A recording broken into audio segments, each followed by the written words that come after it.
Hello there and welcome to yet another edition of the Lagos Transportation Agenda. Here at the LTA, we highlight current events, explore topical issues, as well as evolving trends in the dynamic world of transportation. My name is Austin Iyan. On Thursday, the 19th of June 2025, the 11th edition of the annual Nigerian Transport Lecture was held right here at the Radisson Blu Hotel in Ikeja GRA, Lagos. The theme of this year's Nigeria Transport Lecture was Sustainable Transportation in Nigeria, Prospects and Challenges.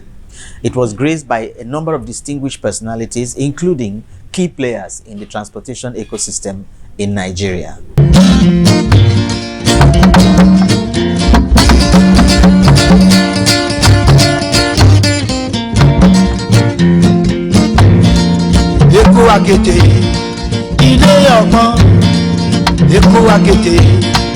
Ilé ọgbọ́n arọ́mọdé dẹ́ kó má má já o eku arọ́mísà lẹ́gbẹ́lẹ́gbẹ́ arọ́mọdé dẹ́ kó má má sá o eku arọ́mísà lẹ́gbẹ́lẹ́gbẹ́.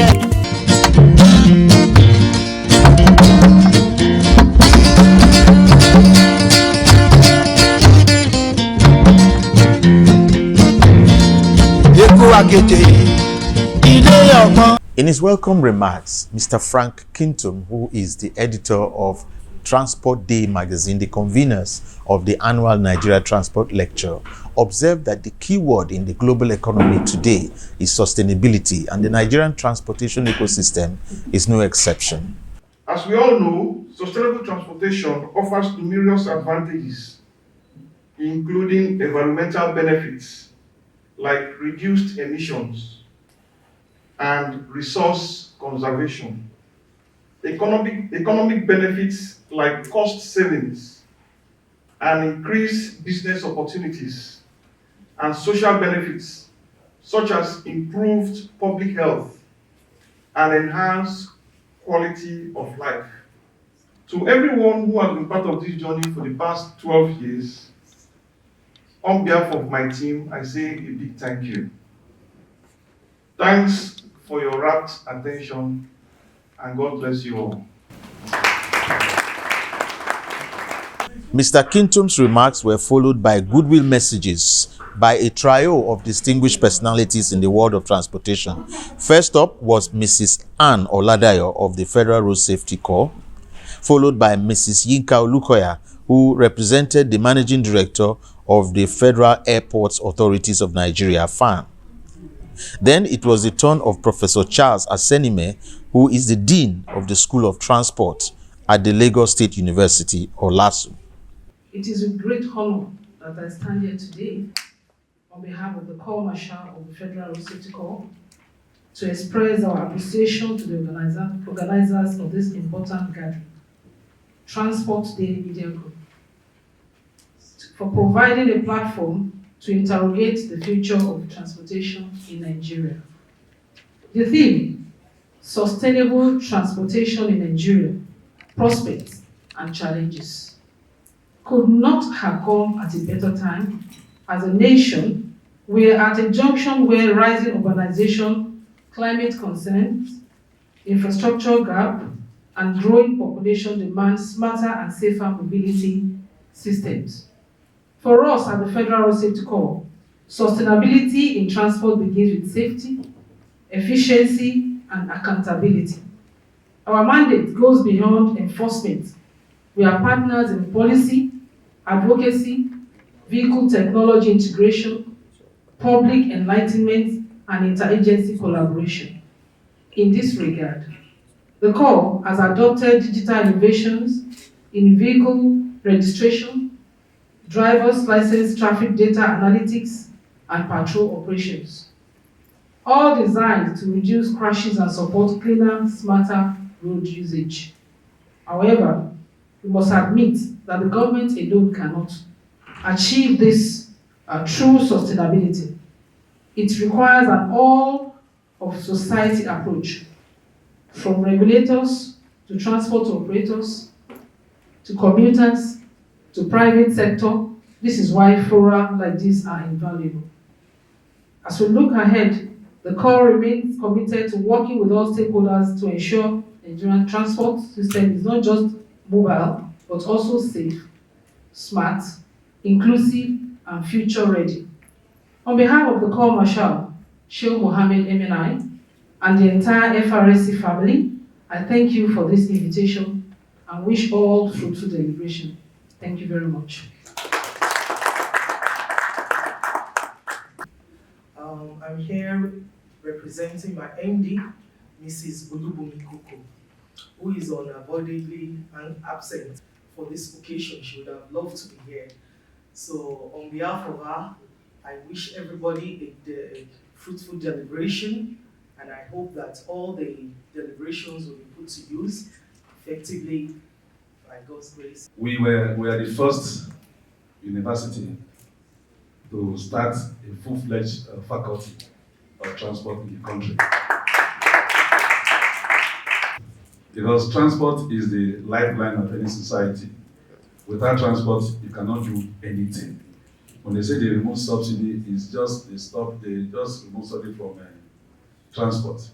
When Dr. Befa told us that NRC is not just a transport company, it's a logistic provider, I was very happy to hear that. Thank you very much. Thank you very much. The governor of Lagos State, Mr. Babajide Sanwo-Olu, was represented by Engineer Akin George Fashola, who is the director of the Lagos State Vehicle Inspection Service. For Ministry of Transport in question, safety and the safeguard of our road infrastructure, the citizens that use the road, that utilizes the services, is our fundamental drive. And I must put it to you that in terms of safety, citizens as well have a responsibility to play their role in the overall vision that we have for the state. If you do what you're supposed to do, you play your role in things that we've all agreed on and we put in place to maintain law and order within the state, and you don't have anything to worry about. There is nothing an officer can do to you if you are within your rights. And that's a fact. I live by that rule, and I want to implore you to live by that rule. I'm saying this because the ministry gets a lot of inquiries in terms of this officer did this, collected money from me, did that. And half of the time, or more than half of the time, when we do investigations, you tend to see that it is actually the citizens that started that engagement. If citizens themselves don't engage the officers, you are less likely to have those kinds of incidents come up. I've seen it a lot. But on the issue of Third Milan Bridge, I think we used to be on there, like you said, LRU. But I think over the years, during the reconstruction of the bridge, maybe there was a miscommunication somewhere, provisions weren't made for them to be housed in certain aspect of where they used to be before. But well, I'll take that back. It's a constructive criticism, and then we'll see how we can revisit that avenue. But on the lecture, I was here last year. It was fantastic. And I believe this year also there are going to be many takeaways that we can engage in and put into place and practice so that we can have a safer and more robust transport sector. Thank you very much. Please can you put your hands one more time for Mr. Akin George Fashola. The speeches were followed by a short documentary highlighting the achievements, projects, programs, and projections of Nexant Consulting Limited, NCL. Beyond civil engineering and infrastructure to include projects in rail transportation and even oil and gas. In fact, one of its subsidiaries, Nexant Railway Operating Company Limited, holds the enviable distinction of being the first private commercial commuter railway operator in Nigeria. NCL's expertise is not only widely recognized, but its core of engineers and consultants are highly sought after. In the last 15 years, they have assisted a wide range of clients on a multiplicity of projects across the globe. Welcome on board the newly retrofitted light ferry, where innovation meets comfort on water. As you step onto our state-of-the-art vessel, you'll notice the modern design and enhanced facilities that prioritize your safety and enjoyment. Our retrofitting process has not only upgraded the aesthetics, but also improved the performances of the boat, ensuring a smoother and faster journey across the beautiful Lagos waterways. Feel free to explore the spacious sitting areas equipped with comfortable amenities such as life jackets for all passengers, a first aid box, fire extinguisher, all for a relaxing ride. Our knowledgeable crew is here to assist you, making your journey as enjoyable as possible. Join us as we set sail towards a more efficient and eco-friendly future, embracing technology while celebrating the vibrant culture of Lagos. Thank you for choosing Light Ferry, where every ride is a memorable adventure.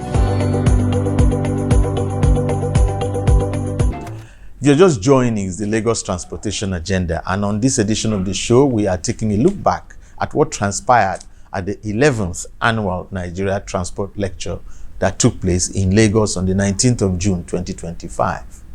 One of the key highlights of the event was a wide-ranging keynote presentation by the Managing Director and Chief Executive Officer of the Nigerian Railways Corporation, NRC, in the person of Dr. Kayode Okpefa. A one-time Commissioner for Transportation in Lagos State, Dr. Okpefa listed the components of sustainability to include the empowerment of agencies and the deployment of competent individuals to run their affairs, stakeholder engagement, institutional capacity, community participation, and most importantly of all, the development of political will among policymakers. Sustainable transportation, or I don't like using the word transportation, I like saying mobility. However, it's a transport system that enhances mobility, reduces environmental impacts, and improves overall quality of life for all. So in sustainable transportation or mobility, we are talking of inclusivity and the equal rights, and that everybody, including the physically challenged, able challenged, to achieve an efficient public transport, it is essential to integrate transport system with planning strategies. So we can sit here for 20 years and start talking transport. We're not going to go anywhere. Even those who plan the country, who plan the states, we're not talking with them. So we have to integrate transport system with the urban planning system to ensure we have intermodality or some sort of multimodality connections. Yeah, these integrations include development of transit-oriented development, which promote mixed land use. Unfortunately, that's not what we are doing. If you go to Lekki area where the elite is a slum, they have no plan for transport system, yet they are designed by the best of engineers. They have no plan for public transport system because they believe they don't need it. But when you go further, if I start with, I want to assume we all know about transport. I disagree to some extent because the way we define transport is one place to another. No, for me, no. I have put my definition since 2012 and I still keep to it with one modification. And it is, I try to describe in terms of business. That is, it is a management of flow of processes. And that process is the various factors of production, whether it is human, labor, investment, capital, whatever. So how you manage those processes that has to do with mobilities, in my own view, the way I define transportation. Then the other way is to now divide it in physical terms when I leave it from the business side. The spatial management of our environment, and the benefit can be direct or indirect. I don't want to go into all those ones. I don't see transport as the way the academics see it anymore. I see it in terms of business. If you get the transport system right, Nigeria GDP will fly. Now the lower part is the one that I want us to pay attention. Also concerned to that in the next 10 to 30 years, as we approach SDG 2030, we'll increasingly focus on transportation mobility, and it will determine, transport system will determine where people live, where people work, and what to do. Today, if you like, go and live in Ikeja and work in Lekki, you will be killing yourself. If you work in Lekki, you are looking for accommodation there. If your office is in Ikeja, or whatever, it's better you live in Ikeja. Don't say you want to live in Ikoyi. And that is what people are doing now. So it's already happening all over the world. But in our own life, it's not happening. We are still living the way that is unsustainable. And that brings me to the issue of sustainability itself. When we talk of sustainability, we are going to start thinking of greenhouse gases. No, it goes beyond that. We have operational challenges here, pricing, so many things. I think there are the number 5 is key, the decarbonization. People don't know when we use the BRT buses. It's a sustainable decarbonization project. So we are looking at big things, but there are small ones. When you put one BRT mass transit bus up, you have removed about 10 times 4. So you have reduced the green gas emissions. When in 2010, during the 37th conference, I presented a paper. We did a calculation of what we are saving in Lagos, and we discovered that if we continue with our mass transit system, Lagos will have beaten the world record of removal of greenhouse gas. But just along the way, we just started seeing tricycle, motorcycle, they're just killing us gradually. And if we are not conscious, we won't get it. So we need to find a way to get those mass transit buses on certain routes. And when they get there, you will see Lagosians will also adjust. But let me say this, we are not doing bad. That's the good news. Nigeria is not doing bad. What we have is the understanding of what we need to do. If the state governments, if the local governments, if our managers at different agencies understand what they need to do, they will do it. So it's to appeal to those of us who are professionals, and then those of us in the media to speak out and ask for the best thing, ask for it's good practices. It's good practices that this thing must be there. We need mass transit system. We need to start moving away from fossil fuels. We need to build resilient infrastructure. Our roads, our airports need to be sustainable friendly. Our waterways, all the single ladies, and I don't want to get controversial.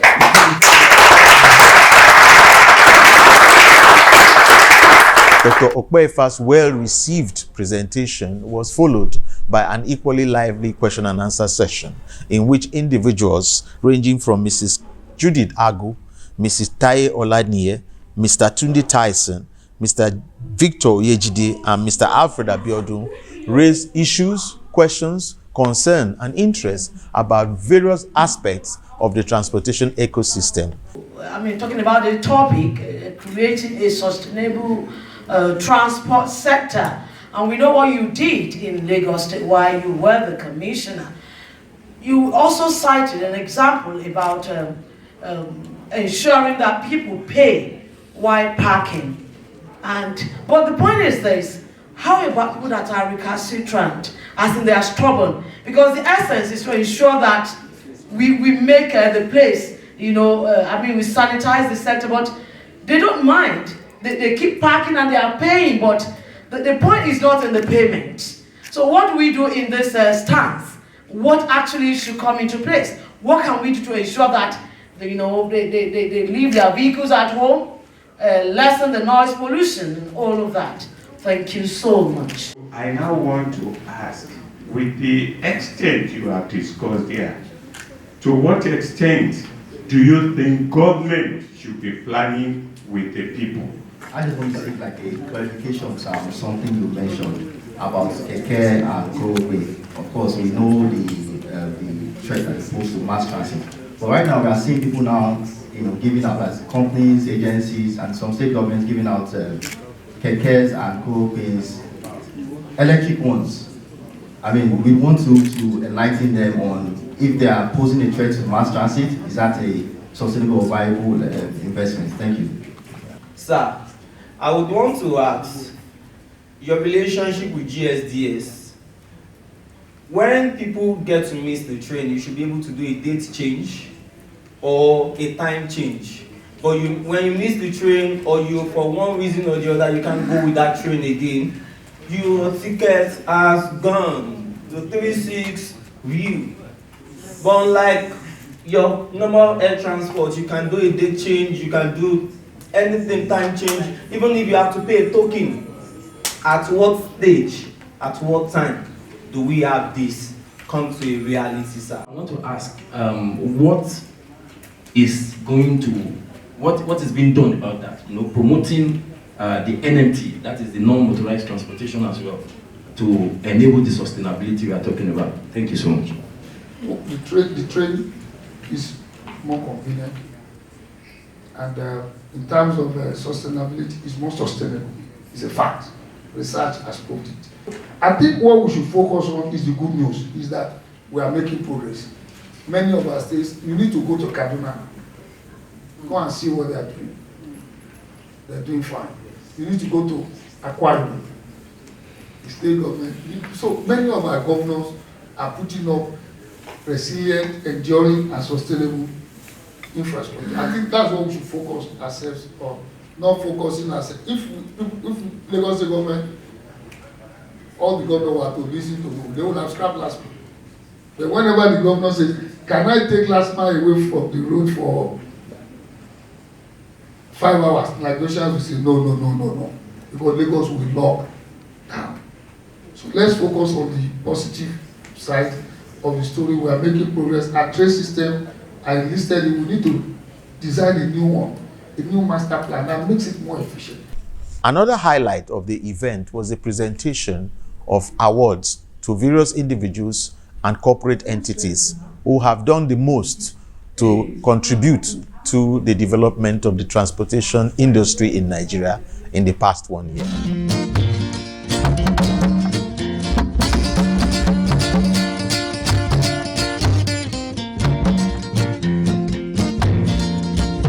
Akété ilé ọgbọ́n, Èkó akété ilé ọgbọ́n, arọ́mọdé dẹ́kọ̀ máma já o, Èkó arọ́mísà lẹ́gbẹ́lẹ́gbẹ́.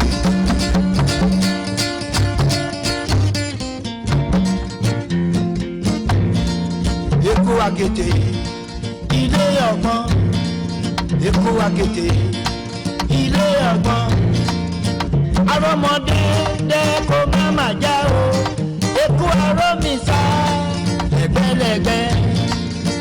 Arọ́mọdé dẹ́kọ̀ máma sá o, Èkó arọ́mísà lẹ́gbẹ́lẹ́gbẹ́.